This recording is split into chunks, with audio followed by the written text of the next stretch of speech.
I want you off the fucking set, you prick. Sorry. No, don't just be sorry. Think for one fucking second. The fuck are you doing? Alright guys, so the Terminator series is almost done. I can't believe it's already almost over. I can't say I'm not a little sad about that. But we got this one and then one more and then it'll be over. So let's talk about Terminator Salvation, the most universally loved Terminator movie ever. So, Judgment Day has happened. The future has been partly altered. And now we get to see the Resistance, led by John Connor. And we get to see the actual war between the Resistance and the machines. And then we get introduced to a new character called Marcus Wright. And there's some interesting stuff with him. And basically, John Connor, he's got to figure out what's up with Marcus, and also they have to go and rescue some people from Skynet. So Christian Bale as John Connor is good. I think Bale is a good actor. I don't think he's as great as a lot of people like to say. I think the only performance I've ever seen of his that I would consider great is American Psycho. That's about the only one where I'm like, that's a great performance. But most of the rest of his stuff that I've seen is just, it's good, it's okay. I just don't think he's that great of an actor. And I definitely can't see him being the grown-up version of Edward Furlong. I mean, that's not really a nitpick. It's just that's just something that personally for me, it's the same problem I have with the actor who played him in the third movie. I can't see Christian Bale being the older version of the dude from the third movie, and I can't see the dude from the third movie being the grown-up version of Edward Furlong. And then Sam Worthington as Marcus Wright is meh. He's not terrible, he's just bad. I don't hate him. I hate how the late 2000s Hollywood kept trying to force him into everything. I think he has the capacity to be a good actor. And I think I saw one movie of his where I was like, he's actually not bad in this. And that was a movie that wasn't really being that well marketed, and so that's just kind of funny. But, yeah. I hate how he was trying to be forced into everything. It's the same problem I had with Jai Courtney, and I kind of still have with Jai Courtney. Hollywood's just trying to put Jai Courtney in everything, so, you know, he's in everything, and he's terrible in most things. But, yeah. And then it's kind of funny because in the movie, I don't know what nationality Marcus Wright is supposed to be, because there are times where he sounds like he's doing an American accent, and there are other times where he sounds like he's doing like an Australian accent, because I do believe that Sam Worthington is Australian. So it was just kind of weird and kind of funny and kind of bad.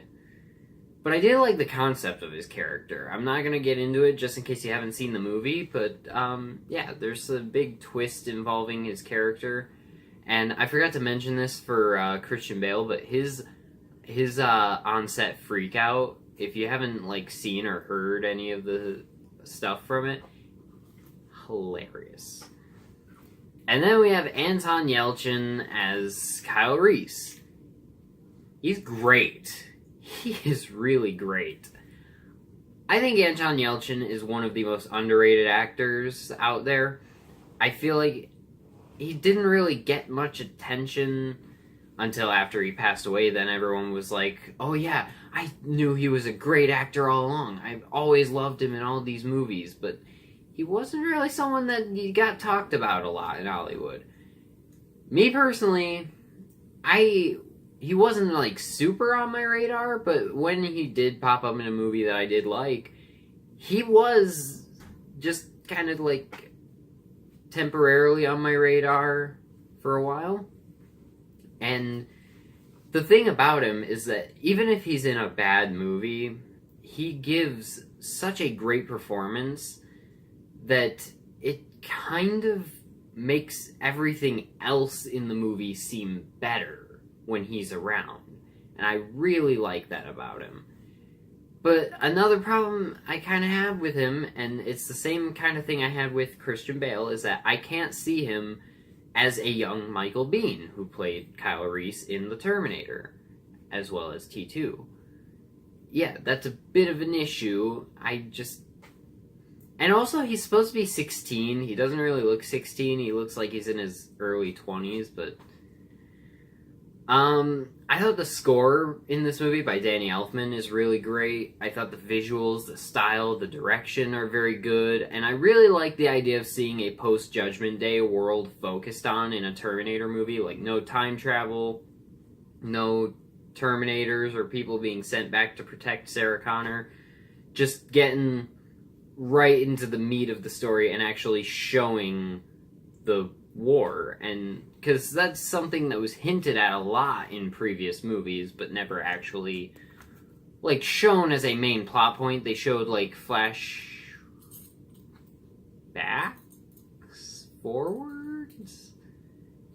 They showed flashes of it, and that's about all we got.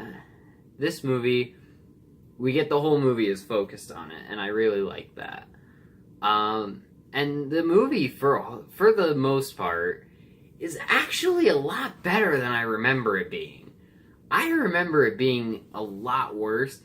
It's still not good. It's mostly just a meh movie, but I remember absolutely hating it. If I had just kind of given a review based off of my thoughts from the last time I watched it, this would have gotten an F. But I'm glad I did actually go and watch it before I did do a review of it. And yeah, I ended up seeing a lot of things in there that I liked now that I didn't like when I watched it. I don't even know how many years ago. But yeah, and then there are a lot of cool and unique Terminator types in this movie, in addition to the familiar ones we're used to. I thought the T-600 was kind of a cool idea. It looks a lot like bulkier and heavier than the T-800s that we're used to in the Arnold movies. And, you know, the like rubbery looking skin that you hear Kyle Reese talk about in the first movie, where it's like they look fake, but then they were able to make newer ones that actually looked human, and we actually get to see that, and I really liked seeing that. That was cool. I personally thought that the Kyle Reese, Marcus Wright storyline was a lot better, and I wish the movie had just focused on that only. Because that stuff was cool, because we got to see, on the ground level, people who weren't part of the resistance, who were just trying to survive in this machine-ruled world, and just doing what they can to survive. And the whole thing with them getting kidnapped and put into Terminator death camps, while I did think that was kind of stupid, I did think that the Harvester Terminator was really cool. But I just personally, I thought that was a better storyline to focus on. Because I thought that the John Connor Resistance storyline wasn't really that exciting, and it was pretty generic for the most part, and it really just disinterested me. And whenever Kyle Reese and Marcus were on screen, that was when I was interested and pulled into the movie. And some of the CGI in this movie is pretty bad. It looks like a video game. Especially, they try to do a CGI young Arnold Schwarzenegger in the movie. It looks absolutely terrible. I am glad that in the movie they almost immediately have his skin get burned off. Because that fight scene is actually pretty good. I mean, the fight scene between John Connor and the T-800 prototype, or the T-Rip, that fight scene was actually pretty awesome. It's just that for the first part of it, when it's CGI Arnold, I was just completely taken out of it, because I was like, okay, John Connor is a real dude fighting a video game boss now. And so when he did actually become the Terminator, it looked more real, because I'm pretty sure they used a practical puppet and then mixed CGI in with it, and that whole thing was really cool. Especially when we get to see, like, how John Connor got the scar on his face. That was cool. But, the writing is not very good. The editing pretty much sucks for the most part. There's a lot of nonsensical things that happen in the movie. And the biggest unfortunate thing is that this movie it's alright. And honestly, I wouldn't judge anyone who said that they considered this movie to be part of Terminator canon. The only problem is that if you want this movie to be Terminator canon, you'd have to accept that Terminator 3 is also, because this movie takes place in the timeline set by Terminator 3, because there's a flashback to 2003 where civilization is still a thing, because Judgment Day didn't happen until 2003 in T3. So that kind of sucks, because T3 is terrible. I think this movie is alright. I kind of like this movie. I will still buy this movie on Blu-ray and proudly display it on my shelf with my other Terminator movies, but I'm not going to really consider it canon.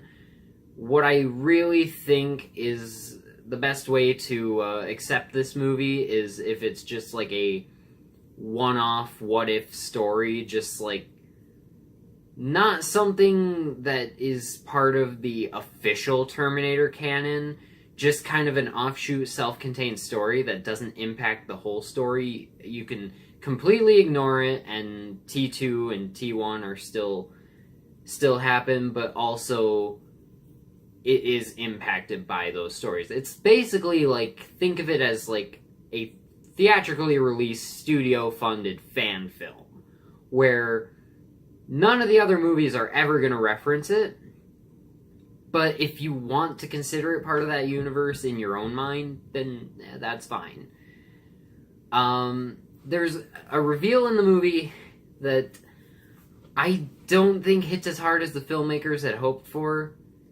I think it's kind of dumb, really. I kind of wish they had just revealed it early on in the movie, and okay, this movie came out almost 10 years ago. You don't care about spoilers. So they reveal that Marcus is a Terminator, and he's like this prototype Terminator with like a human heart and a human brain and stuff.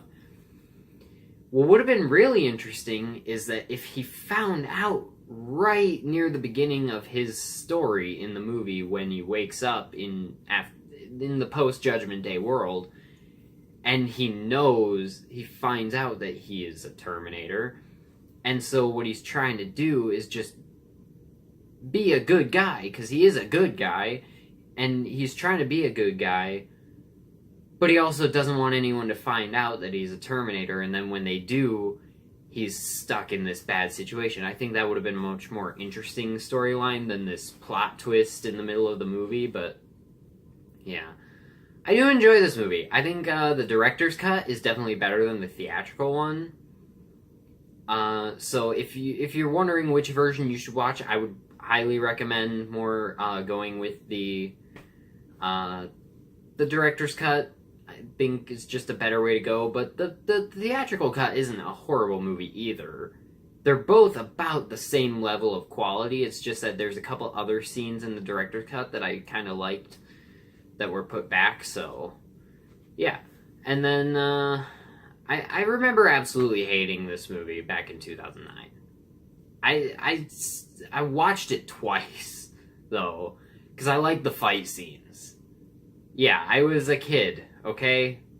I liked movies with fight scenes. I liked Transformers 2 when it came out, okay?